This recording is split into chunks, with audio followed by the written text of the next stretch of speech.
we are going to go over what you would need to bring a rabbit home. So that's fun, right?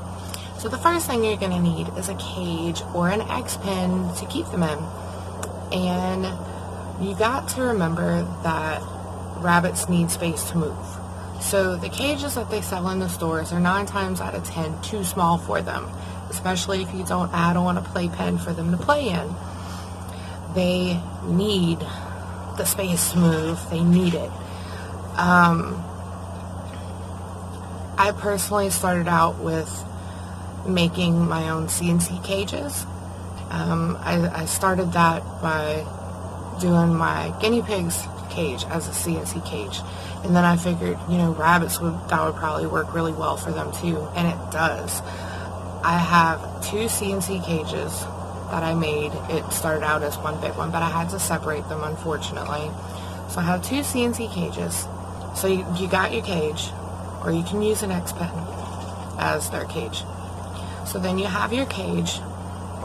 Then you need an X pen or some extra grids to make gates so you can block off where you don't want them.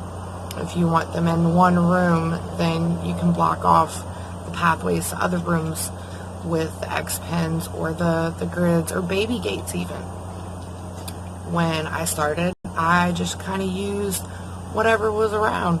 I used bins, the bin that I had their food in. I used my daughter's block bin, but they have a tendency to want to jump up on those. So if I could have bought something sooner, it definitely would have been X pens. That was the smartest thing I could have ever bought for the bunnies. You need a food bowl in either a water bowl or a water bottle. I prefer the water bowls because they drink more. They do have to be changed more often, but at least they drink more. The water bottles have a tendency to get really, really gunked up, and I don't like that. And it's really, really, really hard to clean the water bottles. Then you're going to need some food, some hay. The food, you need to try to remember to buy the pellets, not the ones with all the nuts and stuff in it, because rabbits aren't supposed to have all that. I personally buy all my food, my hay, and my litter from Tractor Supply because it works for all of us and it's budget friendly, which is A+. The hay, Timothy hay. Unless you are allergic to Timothy hay, there are a couple other hays that you can use. I use Timothy, and I give alfalfa hay as small treats every few days. Then you need a litter box. And I actually have 3 or 4 different kinds of litter boxes. I have 2 different size dish pans from Walmart. And I've got a jumbo cat litter pan from Tractor Supply. And then I also use the bottoms of small cages that I was given previously getting animals. Then you need litter. I use the horse stall pellets. They are compressed wood pellets. When they pee on them, they turn to sawdust. But they are very cheap, and the smell does stay down, but I do have to change it like every 4 days. Otherwise, the smell is just a little bit too much with all these animals in the small house. If you set up your litter box with hay in it, that's great. If you do not set it up with hay on the inside of the litter box, then you're going to want a hay rack.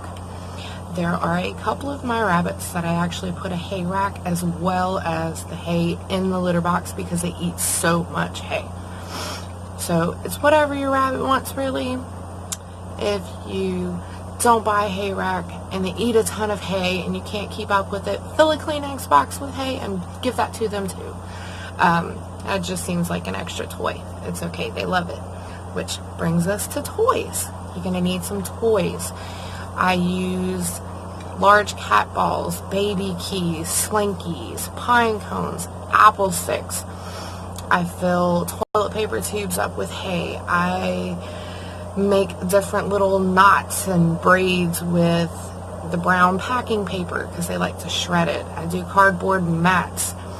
I do all kind of different things that's free.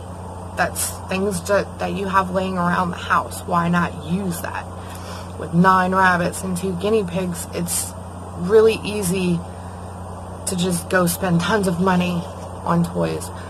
But instead of breaking the bank, why not make some? You've got them laying around the house, might as well use your resources. They love tunnels. I've actually got quite a few. You could use cat tunnels, or they have the plastic crinkly ones from the pet stores. They love boxes. You can cut holes in that and they can go playing through all that all day long. You can use that as a hidey house in their cage. And that's another thing you need. You need a place for them to be able to hide out in so they feel safe.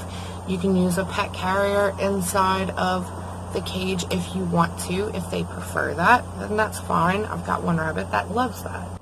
But they need a spot to feel safe. And I recently made one for Jelly Bean. It's made out of a couple of the CNC grids.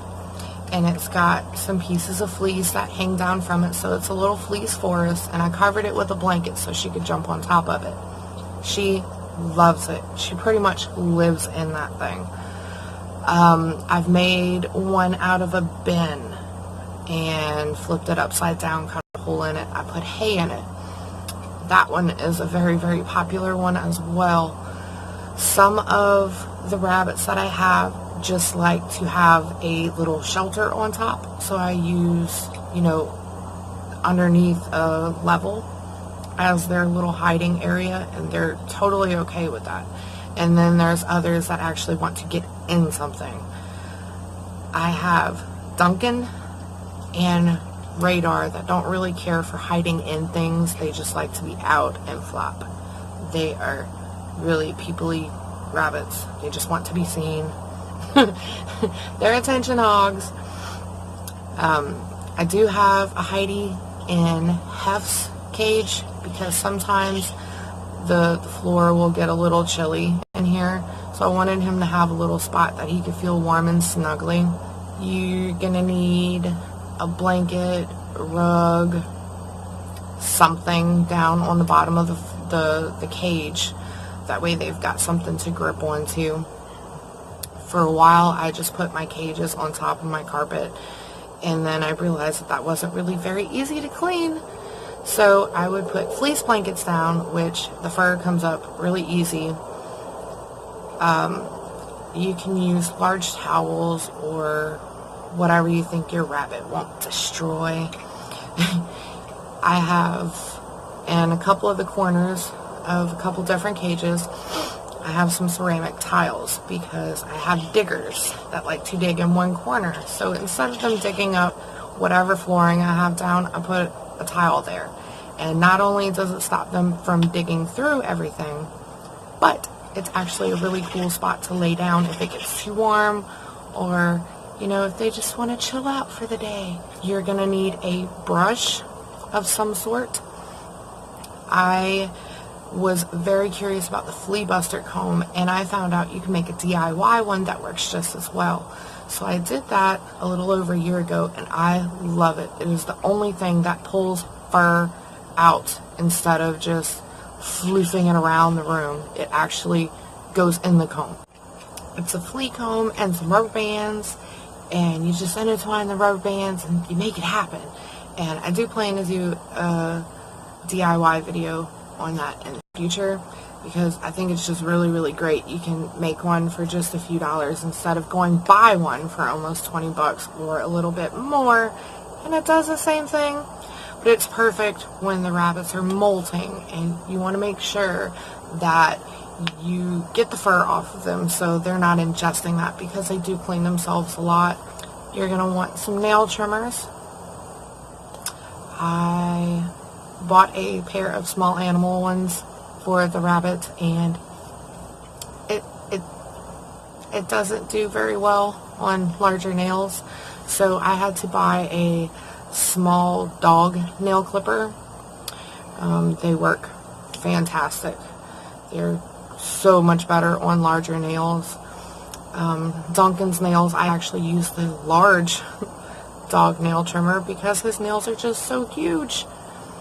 But there you have it. That's everything that you need when you bring a rabbit home.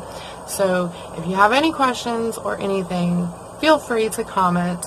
Don't forget to like and subscribe, and I'll see y'all next week. Bye.